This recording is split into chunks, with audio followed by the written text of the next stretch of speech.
Olá, bem-vindos à nossa exploração aprofundada de hoje. Vamos mergulhar nas águas e na história de um rio milenar, sabe? Palco de narrativas cruciais e ainda hoje vital, o rio Jaboque, que hoje é conhecido como Rio Zarca, né? Exatamente, Rio Zarca. Temos como base um artigo bem completo que nos leva desde a pré-história, olha só, passando pela geografia, pelo papel marcante em relatos bíblicos, até chegar aos desafios que esse rio enfrenta hoje, no século XXI. Um percurso longo. Sim, nossa tarefa aqui é tentar desemaranhar a importância histórica e geográfica desse curso d'água, que hoje corre inteirinho dentro da Jordânia. Queremos entender como eventos, sei lá, de milhares de anos atrás ainda ressoam, né? Na paisagem, na relevância atual. Então vamos começar a desvendar isso, talvez pelo começo mais antigo, que é, assim, surpreendentemente remoto. Sem dúvida, o Jaboque ou Zarca, como você disse, é bem mais do que só um fluxo de água, né? É um cenário onde aconteceram dramas humanos e, segundo as traduções, até divinos. Aham. E é também um recurso natural que, nossa, moldou e sustentou civilizações por milênios. E essa história começa muito, muito antes do que a gente geralmente associa a essa região. É impressionante, não é? As evidências de presença humana perto do Jaboque vão até tipo 7.200 a.C., lá na área de Ain Ghazal, pertinho da nascente do rio. Pois é. A gente está falando de um dos assentamentos neolíticos mais significativos já descobertos no mundo. Exatamente. E a Engazal é fascinante porque, por volta de 7.000 a.C., um povo, provavelmente semita, estabeleceu ali uma comunidade que chegou a ter umas 3.000 pessoas. 3.000, nossa. Para dar uma ideia da escala, isso era umas 5 vezes a população de Jericó na mesma época. Caramba. Isso mostra que a área ali perto da nascente do Jaboque já era um centro importante, sabe? As escavações lá revelaram estátuas humanas feitas de gesso, em tamanho quase real. Aquelas famosas, né? Sim, consideradas das mais antigas do mundo, elas dão um vislumbre incrível da complexidade cultural, artística daquele povo primitivo, que era totalmente ligado à vida que o rio dava. Que salto no tempo e na sofisticação. Mas bom, avançando muitos milênios, a gente chega no episódio talvez mais famoso ligado ao rio, lá por volta de 2000 a.C., né? A história de Jacó. Isso, a história de Jacó no Val Jaboque, Gênesis 32. Ele tá voltando para Canaã, meio apreensivo com o reencontro com o irmão Esaú. Aí ele faz a família e tudo mais atravessar o rio à noite e fica sozinho. E aí que acontece aquela luta misteriosa, a noite inteira até o amanhecer. É um ponto de virada ali na história dele. Sim, um ponto crucial mesmo. Esse evento é interpretado como uma teofania marcante, né? Um dos poucos momentos no Antigo Testamento em que uma figura divina interage de forma tão física, tão direta com o ser humano. Bem física mesmo. A figura com quem Jacó luta, que às vezes identificam como Deus, às vezes como um anjo, fere ele na coxa. Mas mesmo assim, Jacó se agarra, não solta, exigindo uma bênção. Não te deixarei ir se não me abençoares, né? Exato. E é nesse momento que o nome dele muda para Israel, que significa algo como aquele que luta com Deus ou Deus prevalece. E o lugar ele chama de Peniel ou Penuel, que é face de Deus, porque ele diz que viu Deus face a face e sobreviveu. E o detalhe do val é importante, né, se mencionou isso. Muito importante. O fato de acontecer num val, que é um ponto raso onde dá para atravessar a pé, se conecta diretamente com o próprio nome Jaboque, como a gente vai ver. Ah, interessante. Naquela época, a região era habitada por vários grupos cananeus, semitas, incluindo talvez os arquitas, um dos povos locais mencionados em fontes antigas, que viviam ali na Transjordânia. Puxa, é impressionante como essa noite específica parece ecoar mais na memória do que séculos de ocupação por outros povos, né? Verdade. Mas a história da região continuou bem movimentada depois disso. Lá por 1600 a.C. temos o Chassu.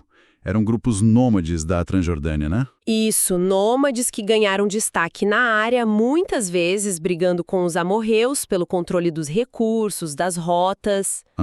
E essa dinâmica teve um desfecho importante por volta de 1550 a.C. Os amorreus, um povo semita que tinha vindo da Mesopotâmia séculos antes, talvez empurrados pela expansão dos hititas lá mais ao norte, eles conseguiram derrotar os Chassu. Ah, então os amorreus levaram uma melhor. Sim, e estabeleceram um controle mais firme sobre uma área bem grande. O reino amorreu de Sion, em Hesbom, e a do rio Arnon, ao sul, até o próprio Jaboque. E o reino de Og, em Bazã, controlava a área ao norte do Jaboque até perto do Mar da Galileia. 2 reinos amorreus importantes ali. Exato. E eles não só dominaram, mas fortificaram cidades estratégicas como Sucote e Peniel, que a gente vê aparecer depois de novo. Sim, sim. O controle de rios como o Jaboque era, nesse contexto, vital, né, para a agricultura, para o pastoreio e, claro, para o poder militar, político na região. Faz sentido. E aí, seguindo a cronologia bíblica, lá por 1420 a.C., mais ou menos, chegam os israelitas vindos do Egito. Na jornada para Canaã, eles pedem permissão para atravessar pacificamente as terras amorreias. Mas o rei Sion de Hesbom, que controlava ali entre o Arnon e o Jaboque, nega a passagem e ainda por cima parte para o ataque. Essa recusa acabou em confronto direto. Os israelitas derrotaram Seom e conquistaram o território dele. E logo depois avançaram para o norte e também venceram Og, o rei de Bazã. 2 vitórias seguidas. Sim, 2 vitórias militares bem significativas. Com isso, Israel passou a controlar toda a região a leste do Rio Jordão, desde o Arnon até lá perto do Monte Hermon. E essa conquista acabou definindo fronteiras internas importantes para eles, né? Na divisão das terras entre as tribos, liderada por Josué. O rio Jaboque virou o limite natural. Exato. Entre a tribo de Gade, que ficou ao sul do rio, e a meia tribo de Manassés, que ocupou as terras ao norte. O rio, de novo, servindo como um divisor geográfico claro. Precisamente. E essa função de marco geográfico, de cenário de eventos, continua bem clara no período dos juízes de Israel. Verdade. Tem a história de Gideão, por exemplo. Ele está perseguindo os reis midianitas, Zeba e Zalmuna, que fugiam pelo Vale do Jaboque, indo para o leste.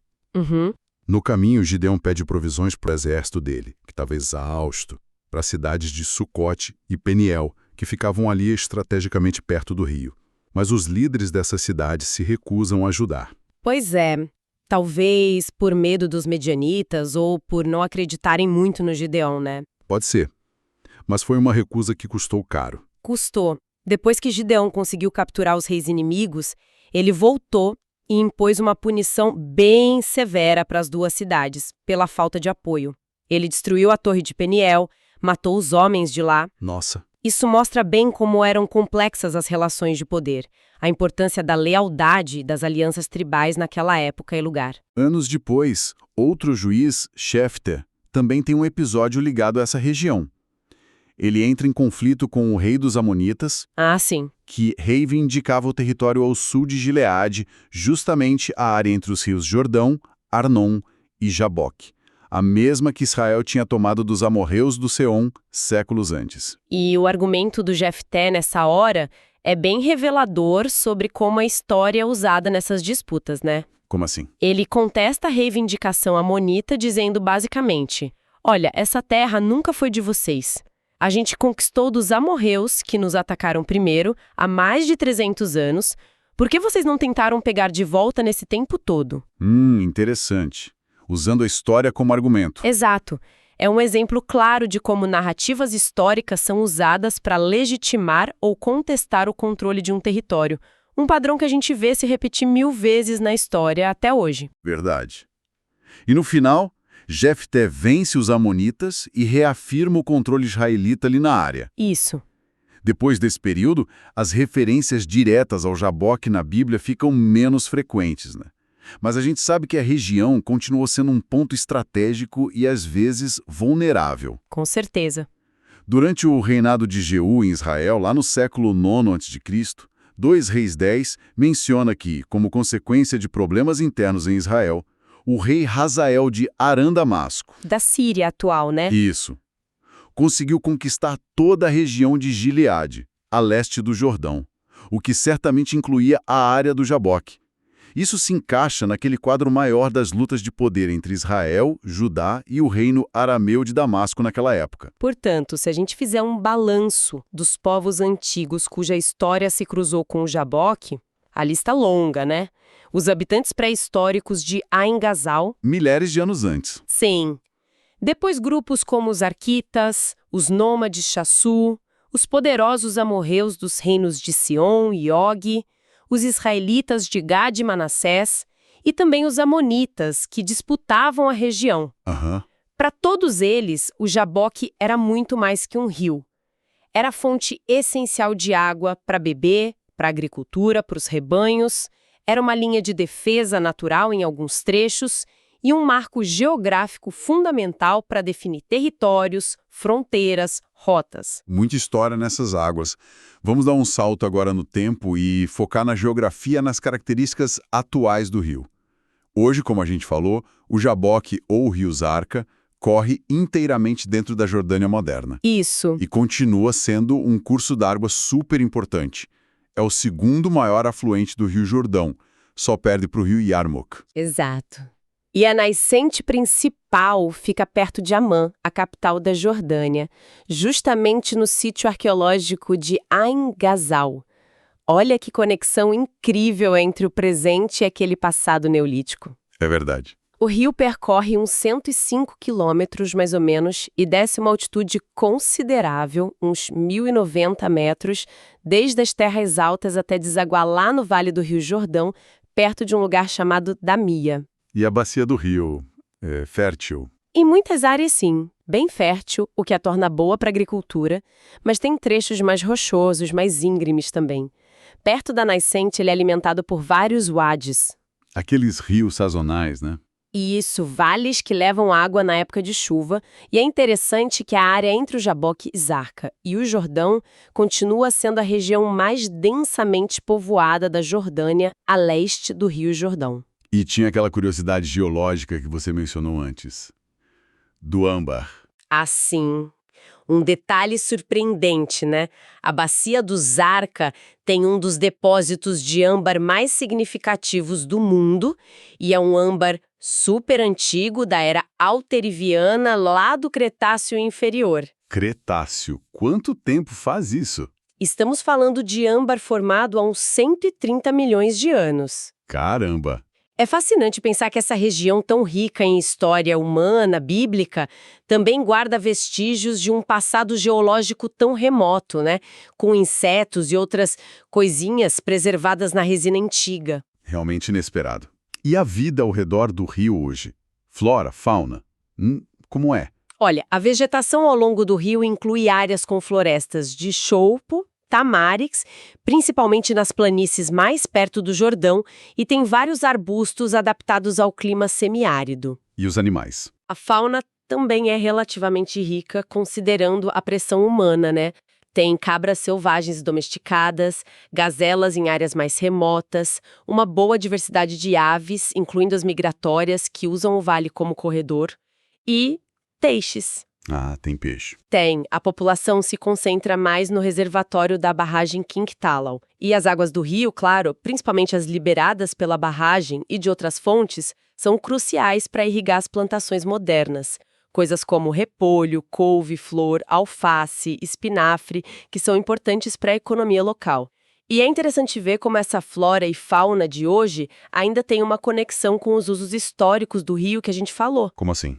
As pastagens naturais ao longo do vale ainda sustentam a pecuária, principalmente de cabras e ovelhas, uma atividade econômica essencial desde sempre ali. Assim. Da mesma forma, a presença de peixes, mesmo afetada pela qualidade da água e pela barragem, ainda permite alguma pesca. Lembra outra fonte de subsistência antiga. Isso nos leva direto para a questão do uso econômico e, claro, para os desafios que o rio enfrenta hoje, né? A importância econômica do Jaboque Zarca atravessa os séculos, claramente. Sem dúvida. A agricultura irrigada continua fundamental, produzindo não só os vegetais que você falou, mas frutas e principalmente muitas azeitonas.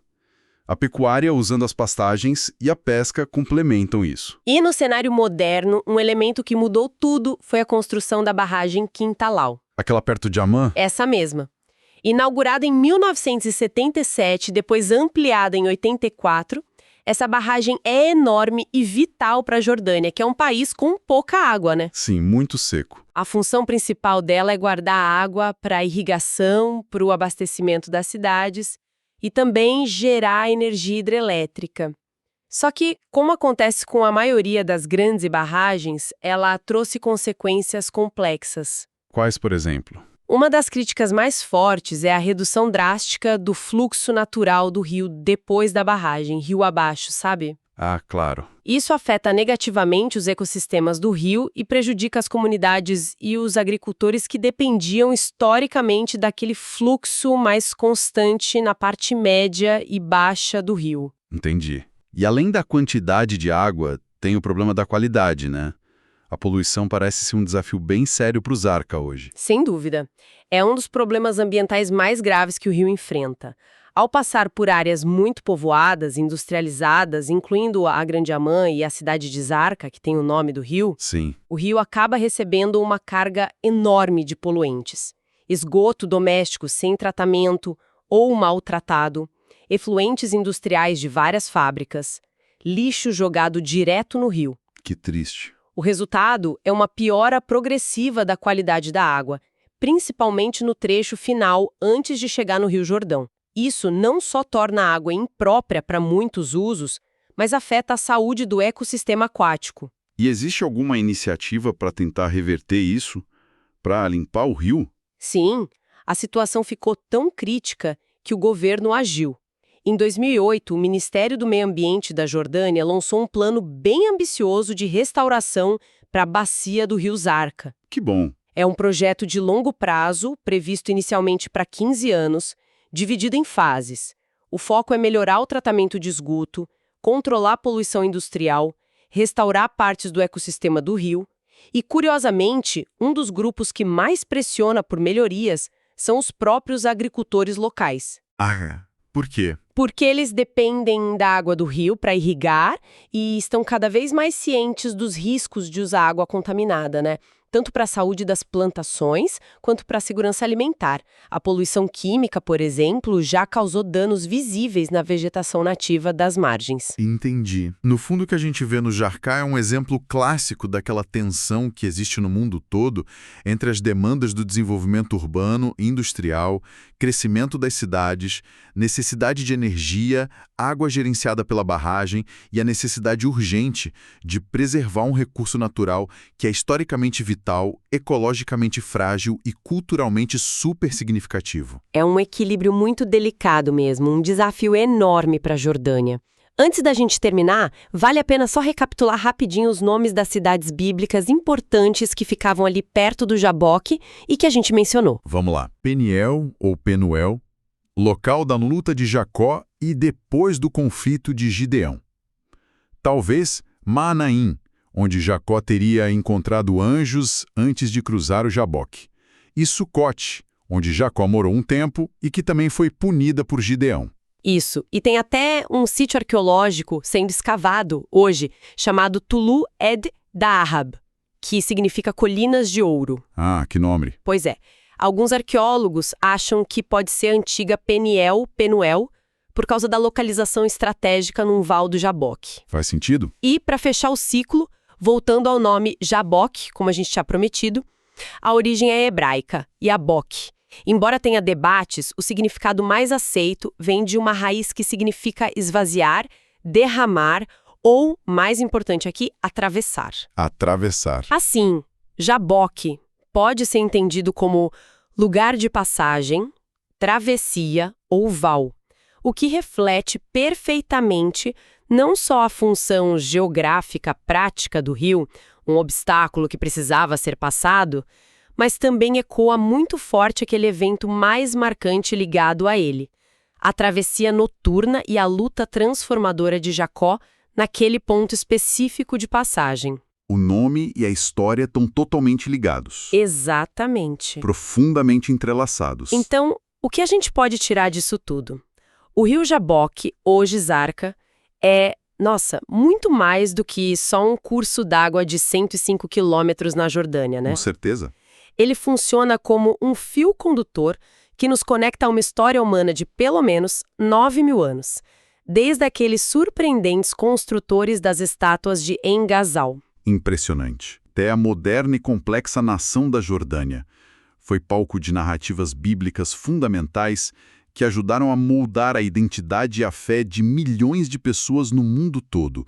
Foi um recurso natural essencial que definiu fronteiras entre tribos, reinos antigos, sustentou inúmeras gerações com agricultura, pastoreio, motivou conflitos pelo controle dele e hoje espelha os desafios ambientais complicados do nosso tempo. Gestão da água, poluição, busca por desenvolvimento sustentável. É, de certa forma, um microcosmo fascinante de como a geografia, a história profunda, a fé e as pressões da vida moderna se encontram, se misturam e, às vezes, entram em choque. E talvez uma reflexão final que essa jornada pelo Jaboque nos inspira. Pensando nessa presença humana tão antiga, tão contínua, e na dependência vital desse rio por milênios, desde aqueles artistas neolíticos de Ain Ghazal, passando pelos patriarcas, juízes, reis, agricultores, pastores, que viveram ali nas margens, até os engenheiros que construíram a barragem, os agricultores que hoje lutam por água limpa, os moradores das cidades próximas. Que tipo de responsabilidade a geração atual tem na administração dessa herança tão rica, tão multifacetada? É uma pergunta importante. Como a gente pode equilibrar as necessidades urgentes do presente, água para cidades, energia para o desenvolvimento, comida para a população, com a preservação de um rio cujas águas carregam tantos ecos do passado, tantas histórias não contadas, tanta vida acumulada? É uma questão que fica para a gente pensar, né? Ao contemplar a longa, sinuosa e ainda inacabada jornada do Jaboazer Arca através do tempo.